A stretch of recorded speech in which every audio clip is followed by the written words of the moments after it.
समकालीन हिंदी साहित्य की वरिष्ठ कथाकार डॉक्टर कृष्णलता सिंह की कहानियाँ रोचक होने के साथ साथ पारिवारिक और सामाजिक समस्या या मुद्दों पर लिखी हुई होती हैं और एक सकारात्मक संदेश भी देती हैं। पाठक या श्रोता कहानी सुनते या पढ़ते समय स्वयं को कहानी से जुड़ा हुआ पाता है। प्रस्तुत है उनकी कहानी आसमानी, मेरी जुबानी। मैं हूँ सीमा सिंह। एक अजीब सा सपना देखकर निर्मला हड़बड़ा कर उठ बैठी। सपने में उन्होंने देखा जैसे वो एक छोटे से खूबसूरत टापू पर हैं। चारों तरफ गहरा नीला समुद्र नजर आ रहा है। समुद्र के किनारे चट्टान पर बैठी वो लहरों से खेल रही हैं। अचानक तेज बारिश होने लगती है। समुद्र में तेज तूफान आ जाता है। ऊंची ऊंची लहरों के थपेड़ों से बचने के लिए वो भागती हैं। रास्ता ऊबड़ खाबड़ और पथरीला है। तभी दूर गहरे से क्षीण स्वर सुनाई देता है, माँ माँ। जैसे रजत किसी बड़ी मुसीबत में है। वो सहायता के लिए पुकार रहा है। वो आवाज़ की तरफ भागती हैं, लेकिन तूफानी लहरें उन्हें समुद्र में घसीट लेती हैं। कोशिश करके भी वो अपने को बचा नहीं पाती हैं। घबरा कर उन्होंने गटागट एक गिलास पानी पिया। कुछ चैतन्य महसूस हुआ। घड़ी देखी। ठीक सुबह के 5:05 हुए थे। ज़्यादातर उनके सुबह के सपने सच होते हैं, लेकिन ये कैसे संभव हो सकता है कि रजत मुसीबत में हो? रजत तो कब का सारी मुसीबतों के बंधन तोड़कर चला गया है। जरूर कोई मुसीबत रजत के बहाने उनके दरवाजे पर दस्तक दे रही है। अपने आप से तर्क वितर्क करती हुई उन्होंने सोचा, रामवती को जगा लें। फिर खुद ही देखने के लिए चल दी। लकड़ी वाला दरवाज़ा खोलकर लोहे वाले दरवाजे के सीखचों से झांक कर वो चिल्ला पड़ी। झट से दरवाज़ा बंद कर लिया। पीछे से दरवाज़ा पीटने की जोर जोर से आवाज़ आई, डोर मत बंद करो, प्लीज़ मेरी बात सुनो। उनका शरीर थर थर काँपने लगा। नवंबर में भी पसीने पसीने हो गई। उन्होंने टीवी पर देखा था कि आजकल पढ़े लिखे स्मार्ट दिखने वाले लड़के लड़कियां तरह तरह के वेश बनाकर नए नए तरीक़ों से बुज़ुर्गों के घर में दाखिल होकर हत्या व लूटपाट कर चले जाते हैं। आजकल वो अकेली थी। अमर एक हफ्ते के लिए गांव गए हुए हैं। समर और सौम्या यूरोप अनन्या के यहाँ गए हैं। उन्होंने देखा एक लड़की दरवाजे की सीढ़ियों पर अपने बैग पर सिर रखे आराम से लेटी है। हल्ला गुल्ला सुनकर रामवती कहा हुआ कहती हुई भागती आई। उसने दरवाजे की तरफ इशारा कर दिया। उसने भी सीखचों से झांक कर देखा। कौन हो? गेट के अंदर कैसे आई? भागो नहीं तो अभी पुलिस बुलाए दे। मैं चोर नहीं हूँ। मुझे मेरी गृहिणी निर्मला जी से मिलना है। मैं आसमानी हूँ, सच बोल रही हूँ। मैं आसमानी हूँ। लड़की ने लोहे वाले दरवाजे को झिंझोड़ झिंझोड़ कर जोर से चिल्लाकर कहा। आसमानी नाम सुनते ही वो सकते में आ गई। रामवती को दरवाज़ा खोलने का इशारा किया। 1 सेकंड में ही लंबी छरहरी गोरी चिट्टी नीली आँखों वाली आकर्षक एवं खूबसूरत लड़की उनके सामने खड़ी हो गई। थैंक्स, भीगी हूँ, चेंज करना है। उसने वॉशरूम की तरफ इशारा कर दिया। उसने रामवती को अदरक वाली चाय बनाने का आदेश दिया। पता नहीं रात की बारिश में कितनी देर से भीगी हुई यहाँ पड़ी होगी। दिल में कुछ जोर से कसका।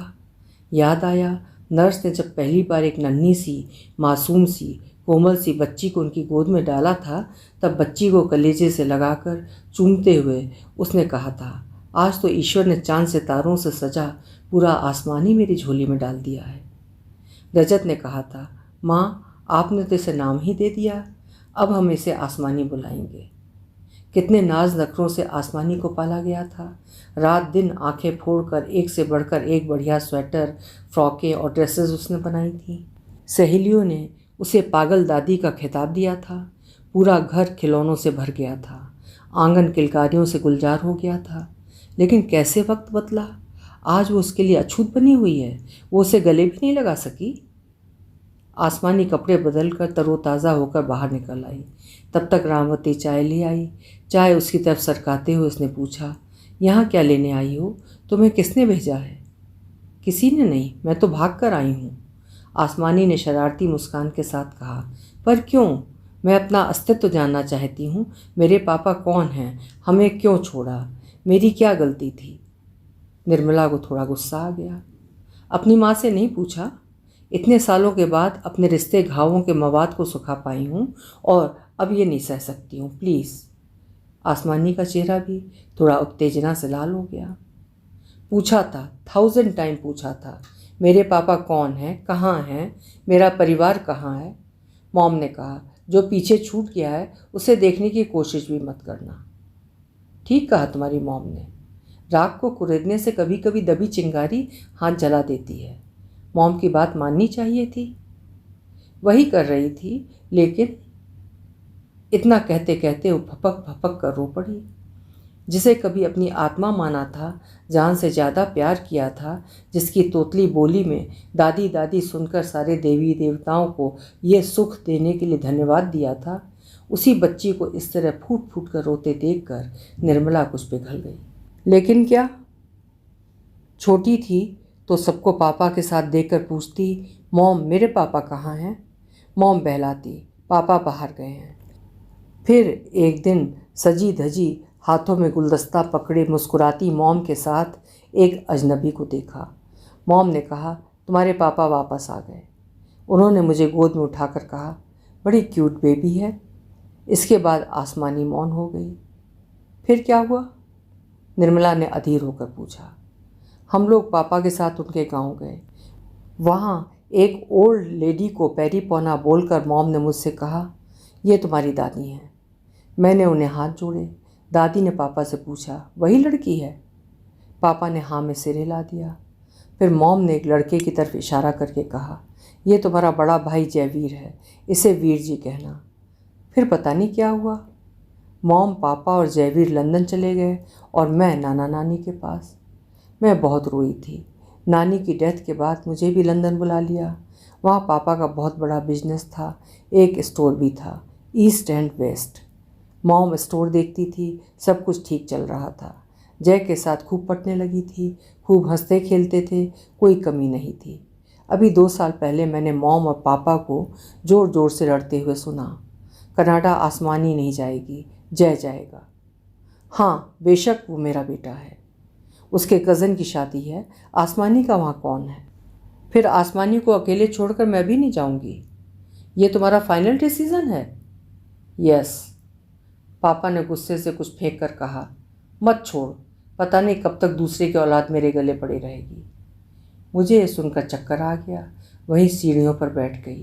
पूरी दुनिया हिल गई। इंद्रजीत मेरे पापा नहीं हैं। मेरे पापा कौन हैं? मॉम से पूछा, उनसे खूब लड़ी। उन्होंने मुझे सच क्यों नहीं बताया, धोखे में क्यों रखा? मेरा सारा वजूद ही बिखर गया। मॉम से भी दूरी बना ली, पढ़ने लिखने से भी मन उचट गया, चिड़चिड़ी हो गई। हर समय एक ही बात खाए जा रही थी कि मेरे पापा कौन हैं। माँ से 1000 बार पूछा, मेरे पापा कौन हैं, कहाँ हैं, लेकिन उन्होंने मुंह नहीं खोला। जैसे ये बात शेयर की तो उसने कहा, चिल यार। धीरे धीरे मिस्टर इंद्रजीत का बिहेवियर मेरे साथ रूड होता गया और जय ज़्यादा ही जेनरस हो गया।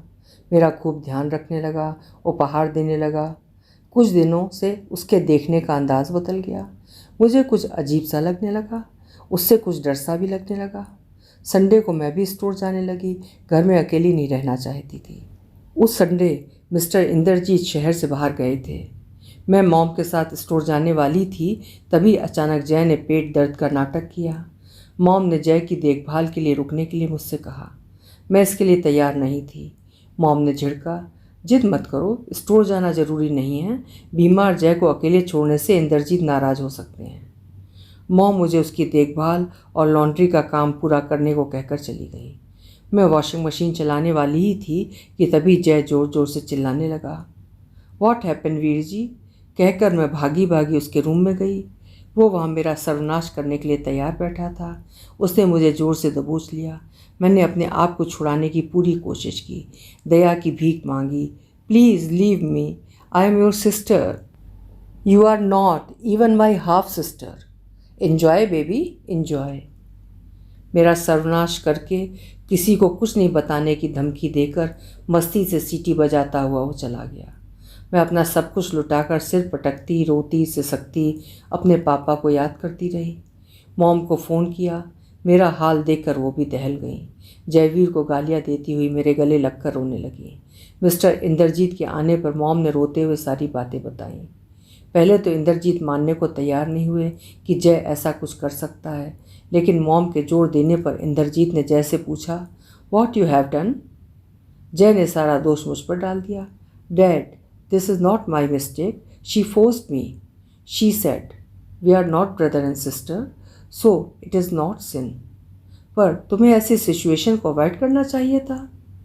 लेकिन जय ने बेशर्मी की हद पार करते हुए बोला, dad, if any beautiful girl take off her clothes and request you to hold her, will you control yourself? Mister Indrajeet Jay की बात से सहमत हो गए। उन्होंने दोषी मुझे ही माना। मॉम मेरी फरियाद नहीं सुनी। जितनी गंदी से गंदी गाली वो दे सकते थे उन्होंने दी। यहाँ तक कहा, तुम माँ बेटी की नज़र मेरी प्रॉपर्टी पर है, इसलिए मेरे बेटे को फंसा रही हो। अब मेरे लिए उस घर में रहना मुश्किल था। रात में ही मैंने अपनी फ्रेंड लिंडा से बात की। उसकी इंडियन मदर गर्ल्स हॉस्टल चलाती थी और अंग्रेज़ फादर एक जनरल स्टोर। लिंडा ने हेल्प का प्रॉमिस किया। दूसरे दिन मैंने मॉम को बताकर घर छोड़ दिया। वो खूब रोई। चलते समय गले में एक लॉकेट पहनाया और कुछ पॉन्ड्स दिए। टेक केयर, टच में रहना मेरी बच्ची, कहकर मुझे विदा दी। आसमानी ने वो लॉकेट निर्मला को दिखाते हुए कहा, मैं इसे हमेशा पहने रहती हूँ। निर्मला ने आगे बढ़कर लॉकेट को थोड़ा उलट पुलट कर देखा और कहा, अरे ये तो ओम वाला लॉकेट है जो तुम्हारे पहले बर्थडे पर मैंने तुम्हें पहनाया था। आसमानी ने रुंधे गले से पूछा, आप सबने हमें क्यों छोड़ा? I missed you all. अपनी मॉम से पूछ सकती हो, घर छोड़ने और डिवोर्स लेने का फैसला उसका था। मुझे 10 सितंबर का दिन आज भी याद है।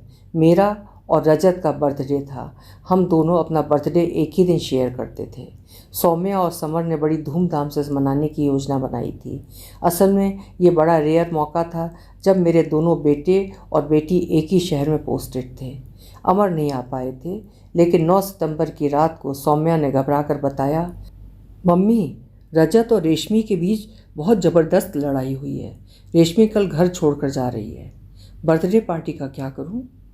मेरा तो सिर चकरा गया, हाथ पैर सुन्न हो गए। उफ, दोनों के बीच झगड़ा इतना बढ़ गया कि घर छोड़ने की नौबत आ गई। रजत से पूछा, उसने भी वही जवाब दिया, हाँ माँ, वो कल ही जा रही है, हमें और आपको जन्मदिन का तोहफा देकर। रजत रोने लगा था। अनन्या और सौम्या ने बहुत मनाया, नहीं मानी। पार्टी कैंसिल करनी पड़ी। दूसरे दिन रेशमी के पास मैं स्वयं गई थी। रजत ऑफिस चला गया था। रेशमी को बहुत समझाया, लेकिन उसकी एक ही रट थी, अब बहुत हो गया, मुझे डिवोर्स चाहिए। शाम को पूरा परिवार स्टेशन छोड़ने आया था। सब रो रहे थे। समर, सौम्या, अनन्या सभी ने लौट चलने की विनती की, लेकिन रेशमी की जिद के आगे सब विवश थे। तुम्हारे में हम सबके प्राण बसते थे। सब लूटे हुए निष्प्राण वापस लौट आए। किसी ने अन्न का दाना मुंह में नहीं डाला। उसके बाद से हमारे घर में 10 सितंबर को बर्थडे मनाया ही नहीं गया। इतना बोलते बोलते निर्मला हाँफने लगी। गला भर आया, आंखों में खारा पानी तैरने लगा। खुद पर काबू पाने के लिए उन्होंने खाली कप को कसकर पकड़ लिया। काफ़ी देर तक कमरे में सन्नाटा आसन जमाए बैठा रहा। वो दोनों अलग क्यों हुए? आसमानी ने मौन तोड़ा। नहीं जानती, उनके बीच अलगाव की नागफनी कब और कैसे फैली। इतनी अधिक फैली कि बीहड़ जंगल बन गया और वो दोनों उसे पार न कर सके। ये कहकर निर्मला चुप हो गई। मन ही मन सोचने लगी कि वो झूठ क्यों बोल रही है। रजत की डायरी पढ़ने के बाद सब कुछ साफ हो गया है, लेकिन क्या आसमानी को नंगा सच बताना चाहिए? अतीत के काले पन्नों से उसके खुद के तार तार हुए वर्तमान को और अधिक असह्य दुखद बनाने का पाप वो अपने सिर पर ले क्या? आसमानी शायद ये सब झेल नहीं पाएगी। हालांकि निर्मला जानती है कि ये सब रेशमी की चंचलता और महत्वाकांक्षा का परिणाम है। शादी के बाद दोनों बड़े प्यार से रहते थे, खूब मौज मस्ती करते थे। रजत ने तो रेशमी की ख्वाहिशों को पूरा करने के लिए कैरियर, घर परिवार सब कुछ दांव पर लगा दिया था। अपनी दुनिया सिर्फ और सिर्फ रेशमी के चारों ओर केंद्रित कर ली थी। रजत का आकाश बड़ा सीमित था, लेकिन रेशमी की दुनिया विस्तृत होती जा रही थी। रेशमी के जीवन में सुकेश ने दस्तक दी, जो अधिक धनवान और हैंडसम था। दोनों की मुलाकात अंडमान में हुई थी। रजत और रेशमी छुट्टियां मनाने अंडमान गए थे। सुकेश के जादू से रेशमी और रजत एक ही छत के नीचे रहते हुए भी अलग अलग थे। सुकेश के लिए रेशमी की बढ़ती दीवानगी को देखकर रजत स्वयं उसे लेकर सुकेश के पास गया, लेकिन सुकेश ने रेशमी को अपनाने से इनकार कर दिया। मैं जूठन से अपनी थाली नहीं सजाता हूँ। फिर मैंने रेशमी से शादी का वायदा नहीं किया था, मैं तो टाइम पास कर रहा था। रेशमी को झटका लगा। रजत के पास वापस आने के सिवाय उसके पास कोई विकल्प नहीं था, लेकिन वो खुश नहीं थी। उड़ने के लिए पंख फड़फड़ा रही थी। तभी रजत के ही एक दोस्त गौरांग के साथ उसका परिचय हुआ। गौरांग ने उसे अपनी कंपनी में ऊंची पोस्ट का ऑफर दिया। बिना योग्यता इतनी बड़ी पोस्ट देने का मतलब रेशमी ने समझा नहीं, या जानबूझकर अनजान रही, ईश्वर ही जाने। गौरांग ने दोस्ती के नाम पर रजत की पीठ पर छुरा भोंका। क्लब में एक दिन गौरांग की वाइफ शिप्रा ने रेशमी और गौरांग को रंगे हाथों पकड़ लिया। शिप्रा ने दनादन चांटे गौरांग को लगाए, लेकिन रजत ने रेशमी को कुछ नहीं कहा। गौरांग को ही दोषी माना। रेशमी ने अपनी सफाई दी। थोड़ी ज़्यादा पी ली थी, शायद उसी का वो फ़ायदा उठा रहा था। लेकिन रिश्तों में खटास आ ही गई थी। जिंदगी की रेल पटरी से उतरने लगी थी। संदेह और अविश्वास का जंगल घना होता गया, जिसमें वो दोनों ही भटक रहे थे, अंदर ही अंदर घुट रहे थे। रजत के मन में आत्महीनता पनप रही थी कि रेशमी मुझसे खुश नहीं है। उधर रेशमी का आत्मविश्वास बढ़ता जा रहा था कि वो अपनी सुंदरता के बल पर किसी भी पुरुष को जीत सकती है। निर्मला को विचार मग्न देखकर आसमानी ने पूछा, क्या शादी उनकी मर्जी के खिलाफ हुई थी? नहीं, उन्होंने एक दूसरे को खुद चुना था। पागलपन की हद तक एक दूसरे को प्यार किया था। क्या वो दोनों क्लास फेलो थे? नहीं। फिर? पिकनिक से लौटते समय रेशमी की बस छूट गई थी। रजत ने उसे गुंडों से बचाकर सुरक्षित घर तक पहुंचाया था। छोटी सी मुलाकात जान पहचान में बदली, जान पहचान दोस्ती में, और दोस्ती प्यार में, फिर बात शादी तक आ पहुंची। हाउ रोमांटिक, बिल्कुल बॉलीवुड की फिल्म जैसा। पापा ने आपको बताया था सब? नहीं, मैंने रजत की डायरी पढ़ी है। पापा की डायरी आपके पास? मेरे पास मेरे बच्चों के एक एक टूटे खिलौने, स्कूल के सर्टिफिकेट्स, मेडल, प्राइज़, खत मेरी विरासत बनकर मेरे पास सुरक्षित हैं। उन्हें देखकर मैं आज जी रही हूँ। खतों की खुशबू महसूस करती हूँ। किसी के पास जाकर रहना पसंद नहीं करती हूँ। डर लगता है कि वहाँ मेरी ये जायदाद और विरासत छिन न जाए। मेरे अस्तित्व की कोई निशानी आपके पास है दादी? तुम्हारे 2 साल का बचपन मेरी हार्ड डिस्क में आज भी सुरक्षित है। मुझे सब देखना है। मैं आपके पास रुक सकती हूँ? इसी यक्ष प्रश्न का जवाब निर्मला के पास नहीं था। आसमानी को पनाह देने का मतलब होगा अमर, समर, सौम्या और अनन्या के विरुद्ध जाना। घर में कोई भी रेशमी और आसमानी का नाम भी नहीं सुनना चाहता है। इसलिए उन्होंने बात बदलते हुए पूछा, तुम्हें मेरा पता कैसे मिला? मैं लिंडा के स्टोर में काम कर रही थी। एक ओल्ड इंडियन लेडी स्टोर में आई। सीढ़ियों से उसका पैर फिसल गया। मैंने उन्हें उठाया, पानी पिलाया, सहारा देकर उनके सामान के साथ कार तक छोड़ा। उन्होंने कहा, थैंक यू। इंडियन हो? यस। कहाँ से? मेरी मॉम शिमला से है। शिमला से तो मैं भी हूँ। क्या नाम है तुम्हारी मॉम का? रेशमी। तुम्हारा नाम आसमानी तो नहीं है? यस, मैं आसमानी हूँ। ओह माय गॉड, तुम रेशमी की डॉटर हो, यानी मेरी फ्रेंड निर्मला की पोती। What a pleasant surprise. तुम नन्ही सी परी थी जब तुमको देखा था, अब कितनी बड़ी और सुंदर हो गई हो। तुम शायद मिसेस वालिया से मिली होगी।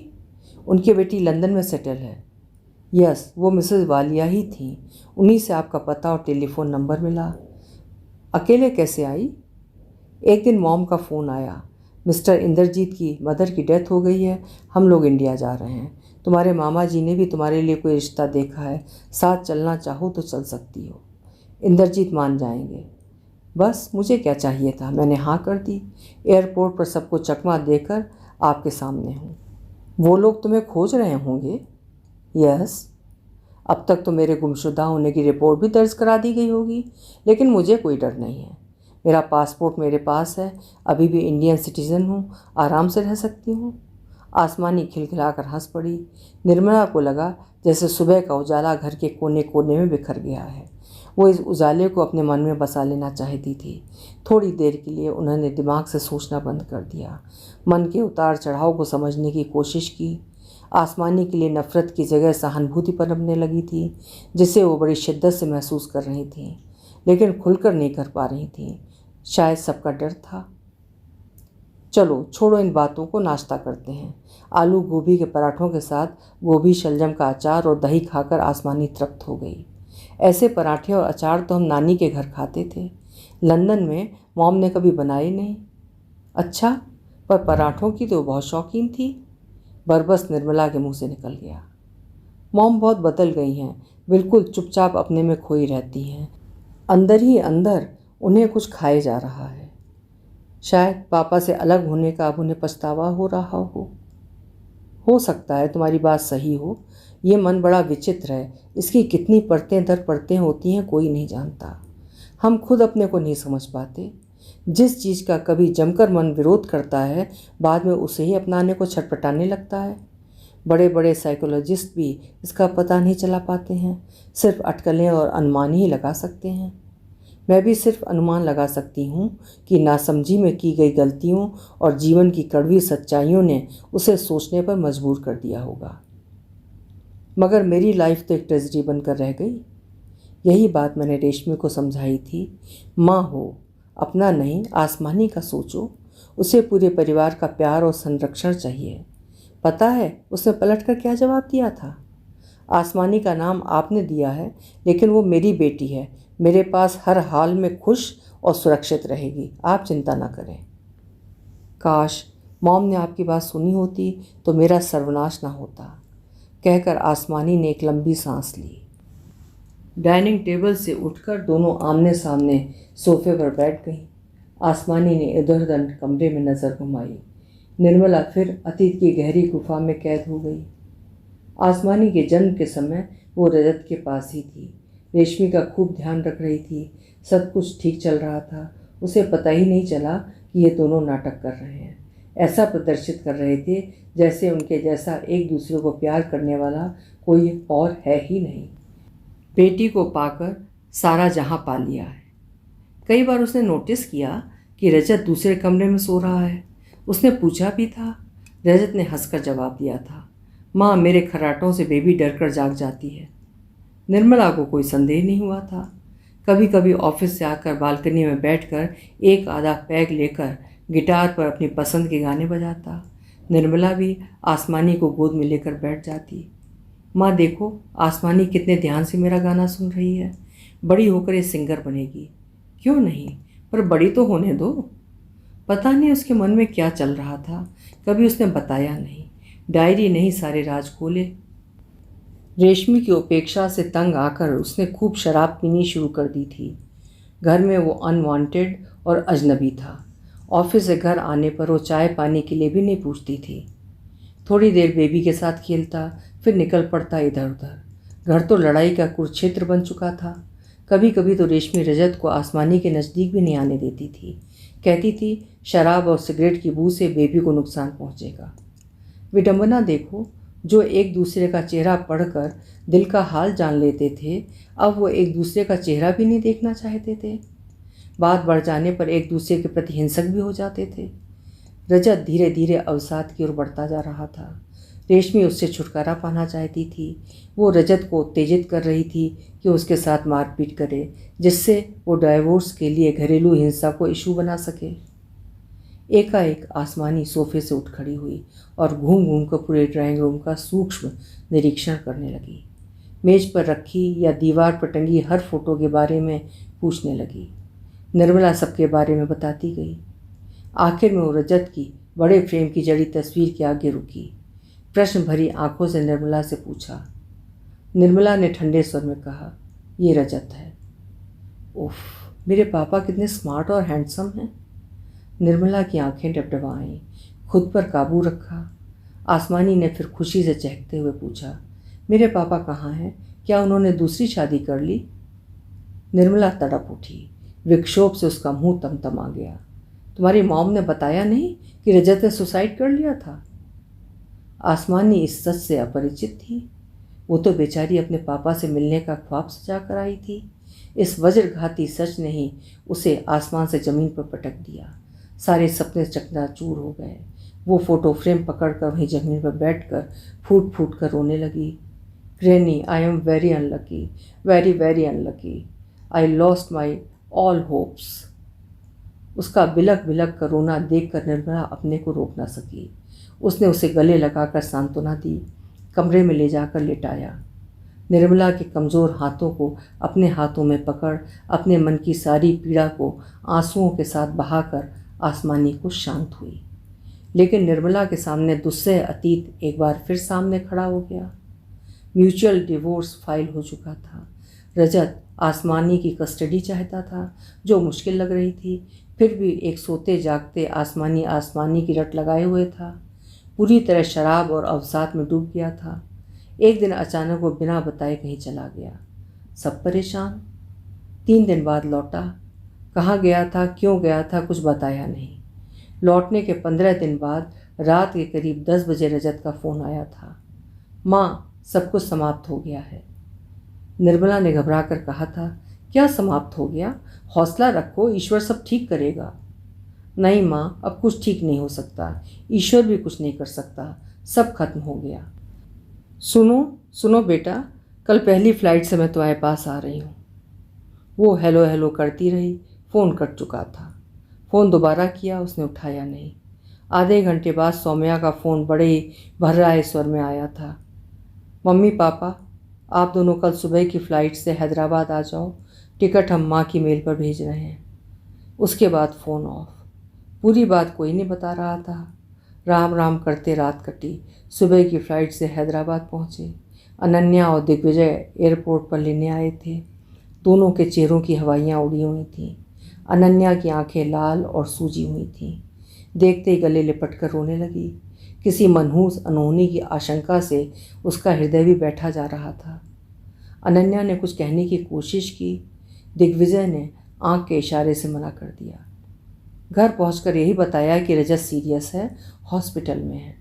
वो जल्दी से जल्दी हॉस्पिटल पहुंचना चाहती थी, लेकिन अनन्या जानबूझकर चलने में देरी कर रही थी।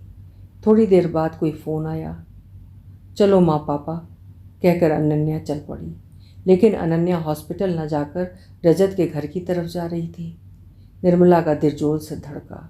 उसने अमर का हाथ कसकर पकड़ लिया। शायद अमर को दिग्विजय ने कुछ बता दिया था। वहाँ पहुंचकर रजत का खून से लथपथ निर्जीव पार्थिव शरीर को देखकर वो संज्ञा शून्य हो गई। आंसू की एक बूंद नहीं टपकी। आंखें फाड़े देखती रही अपने जिगर के टुकड़े को, फिर बेहोश हो गई। होश आने पर पता चला कि रजत ने 10वीं मंजिल से कूदकर ठीक 10:10 पर आत्महत्या कर ली थी। निर्मला की दुनिया लुट गई थी। चारों तरफ अंधेरा ही अंधेरा छा गया था। उम्र के इस पड़ाव पर जवान जहान बेटे को खोने का दर्द झेलना आसान नहीं था। घर में कोहराम मचा था। आने जाने वालों का तांता लगा था, लेकिन उसके अंदर और बाहर सन्नाटा पसरा था। दुनियादारी के नाते रेशमी आई थी, लेकिन सबके बीच मौन ही पसरा रहा। 13वीं के बाद समर और सौम्या ने रेशमी से पूछा था, आगे तुम्हारा क्या इरादा है? मैं वापस जाऊंगी। और आसमानी? वो मेरी बेटी है, मेरे पास ही रहेगी। बस उसके बाद घर में रेशमी और आसमानी का नाम किसी ने नहीं लिया। उनके संबंध में कोई भी चर्चा वर्जित थी। 16 सालों से वो भी अपने ख्वाबों को सुखाने में लगी हुई थी, लेकिन आसमानी के अचानक आगमन ने सब कुछ उलट पलट कर दिया। निर्मला फिर कमज़ोर पड़ गई। आंखों से झरझर आंसू बहने लगे। आंसू की बूंदें आसमानी के गालों पर पड़ी। वो उठ बैठी। ग्रैनी, सुसाइड करते समय पापा ने मेरे बारे में भी नहीं सोचा। निर्मला खामोश बैठी उसका सिर सहलाती रही। वो निर्दोष आसमानी को कैसे बताती कि उसी को सोचकर ही तो रजत ने आत्महत्या की थी। आत्महत्या करने से पहले रजत ने अपने पापा को एक ईमेल भेजा था, पापा, मेरे साथ बहुत बड़ा विश्वासघात रेशमी ने किया है। एक अज्ञात फ़ोन के आधार पर मैं आसमानी का डीएनए टेस्ट के लिए सैंपल लेने गया था। आज अभी अभी उसकी रिपोर्ट मिली है। डीएनए मैच नहीं कर रहा है। रेशमी से पूछा तो उसने कहा, हाँ, आसमानी तुम्हारी बेटी नहीं है, वो हर्ष की बेटी है। आसमानी मेरी आत्मा, मेरा वजूद और मेरी धड़कन थी।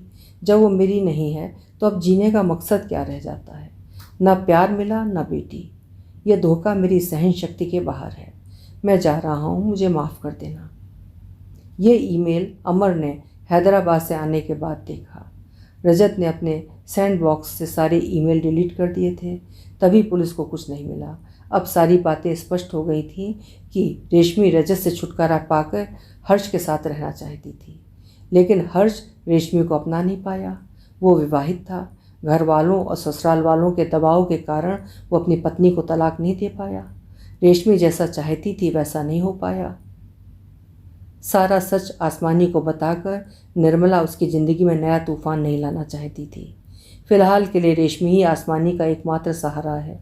सच जानकर हो सकता है आसमानी रेशमी से नफरत न करने लग जाए, अपने असली पिता की खोज में 2 और जिंदगियां तबाह कर दे। हर्ष 2 बेटों का पिता है। वो आसमानी को अपना नाम किसी कीमत पर नहीं दे सकता। नाजायज़ होने का दंश आसमानी का सारा अस्तित्व उखाड़ कर फेंक देगा। वो बिखर जाएगी। कम से कम बर्थ सर्टिफिकेट पर तो अभी भी रजत का नाम है। इसलिए निर्मला चुप रही। ग्रैनी, आपने बताया नहीं? निर्मला उसे क्या बताती? फिर भी कुछ तो बताना ही था। बहुत सोच विचार कर उसने कहा, पूरा सच तो मुझे भी नहीं मालूम है, पर हो सकता है परिवार के अलगाव को सह नहीं सका, कमज़ोर पड़ गया था। ग्रैनी, अब मैं लंदन वापस नहीं जाऊंगी, आपके साथ रहूंगी। आप तो मेरा साथ नहीं छोड़ेंगी? उसने निर्मला को कसकर पकड़ लिया। निर्मला की समझ में नहीं आ रहा है कि वो क्या उत्तर दे। वो स्वयं भ्रमित सी 2 राहें पर खड़ी है, किधर जाए। भावना और बुद्धि के द्वंद्व में फंसी है। नाजायज़ लड़की के साथ दादी पोती का रिश्ता या हर दुख सुख में साथ निभाने वाले परिवार का साथ निभाए। दोनों रिश्ते उत्तरी और दक्षिणी ध्रुव की तरह अलग अलग अपनी अपनी अपेक्षाएं लिए खड़े हैं, और वो उन दोनों के बीच फैले अथाह समुद्र के बीच एक टापू पर खड़ी है, जिसे खुद पार उतरने के लिए सहारा चाहिए। हालांकि वो चाहती है कि रजत की मृत्यु के घाव पर समय ने मरहम लगा दिया है। उस त्रासदी से उपजे ताप की तपन अब थोड़ी कम हो गई है। कभी कभी भावनाओं का ज्वार जरूर उठता है, जो थोड़ी देर के लिए सब कुछ अस्त व्यस्त कर देता है, अन्यथा सबका जीवन सामान्य गति से चल रहा है। लेकिन अब आसमानी की उपस्थिति से एक बार फिर घर में भयंकर भूचाल आ जाएगा। घर की शांति व्यवस्था के लिए ये खुली चुनौती होगी। उसे पनाह देने के लिए किसी का हाथ आगे नहीं बढ़ेगा, ये निश्चित था। फिर भी उसने आसमानी का हाथ कसकर पकड़ लिया। सोचा जो होगा देखा जाएगा। लंच के बाद आसमानी थोड़ा सामान्य हुई। निर्मला के साथ स्टडी रूम में जाकर उसने पूरे पारिवारिक एल्बमों को देखा। शाम को रजत और रेशमी की शादी की सीडी देखी। बचपन की फ़ोटो और वीडियो देखकर अपने बचपन में खो गई। नर्सरी राइम को फिर से गुनगुनाने लगी। नानी तेरी मोरनी को चोर ले गए। लकड़ी की काठी गाकर निर्मला को भी अपने बचपन में खींच ले गई। दोपहर से शाम और शाम से रात कैसे बीत गई कुछ पता ही नहीं चला। घुटनों के दर्द के कारण निर्मला अब नीचे के कमरे में ही रहती थी, लेकिन आज वो आसमानी के साथ ऊपर वाले अपने कमरे में सोने के लिए गई। निर्मला के कमरे के साथ ही गेस्ट रूम था। दोनों कमरों की बालकनी एक ही थी। बालकनी के बीच में झूला पड़ा था। अनन्या और सौम्या ही यहाँ आने पर इन कमरों को इस्तेमाल करते थे। निर्मला बरसों बाद अपने कमरे में सोई और आसमानी गेस्ट रूम में। सुबह सुबह रामवती घबराई हुई निर्मला के कमरे में आई। मालकिन, गजब हो गया, घर का दरवाज़ा खुला है, आसमानी भी कमरे में नहीं है। बाहर लॉन में घूम रही होगी। नहीं मालकिन, उसका बैग भी नहीं है। वो ज़रूर कोई ठगनी होगी, उठकर देख लो, काका लेकर भागी है। निर्मला को विश्वास नहीं हुआ। उन्होंने आसमानी का कमरा देखा, नीचे आई, पूरा घर छान मारा। आसमानी आसमानी पुकार कर उनका गला बैठ गया। शरीर उत्तेजना से थरथर कांपने लगा। सिर पकड़कर डाइनिंग चेयर पर बैठ गई। चेहरे पर झंझनाहट सी हुई, आंखों से पानी बहने लगा, होंठ फड़फड़ाने लगे। अपने पर नियंत्रण नहीं रख पाई, सिर टेबल पर टिका दिया। घबरा कर रामवती पानी लाई, मुंह पर पानी के छींटे दिए, पकड़कर सोफे पर लिटाया। थोड़ी देर बाद चेतना जागी, उठ बैठी। सामने के टेबल पर फ्लावर पॉट के नीचे दबा हुआ कागज़ का टुकड़ा दिखाई दिया। गीली आंखों को पूछा, चश्मा लगाकर पढ़ने लगी। ग्रैनी, मैं आपकी मुश्किल को आसान कर रही हूँ। मैं जा रही हूँ। कहाँ जा रही हूँ नहीं जानती। कल रात नींद नहीं आ रही थी। बालकनी में आकर झूले पर लेटकर कुछ आप लोगों के साथ भविष्य के सपने बुनने लगी। तभी आप बालकनी में आई। शायद दादू का फ़ोन था। कमरे में सिग्नल की प्रॉब्लम की वजह से आप बाहर आकर बात कर रही थीं। अंधेरे में आपने मुझे देखा नहीं। वैसे भी झूले का रुख दूसरी तरफ था। आप दोनों की बातों से मुझे पता चल गया कि रजत पापा मेरे असली पापा नहीं हैं। मैं अपनी माँ की नाजायज औलाद हूँ। मेरे लिए आपको दादू से दया की भीख मांगते हुए देखकर मुझे बहुत शर्म आई। ग्रैनी, आप तो जानती हैं कि आसमान और धरती कभी नहीं मिलते, और कुदरत का कमाल देखो, सारे रिश्ते नाते धरती पर ही उपजते और खिलते हैं। आसमान तो सिर्फ और सिर्फ शून्य होता है। मैं आसमानी हूँ। मेरा अस्तित्व भी सिर्फ शून्य है, जीरो है। ऊपर लटके रहना ही मेरा नसीब है। मुझे कभी धरती मिल ही नहीं सकती। इसलिए मैं जा रही हूँ। अब और कोई रिश्ता नहीं तलाशूंगी। इतना प्यार देने के लिए धन्यवाद। आपकी आसमानी। अभी आप सुन रहे थे डॉक्टर कृष्णलता सिंह की लिखी हुई कहानी आसमानी। उम्मीद है कहानी आपको ज़रूर पसंद आई होगी। अपने विचार कमेंट सेक्शन में ज़रूर लिखिएगा। मिलते रहेंगे। आपका समय शुभ हो।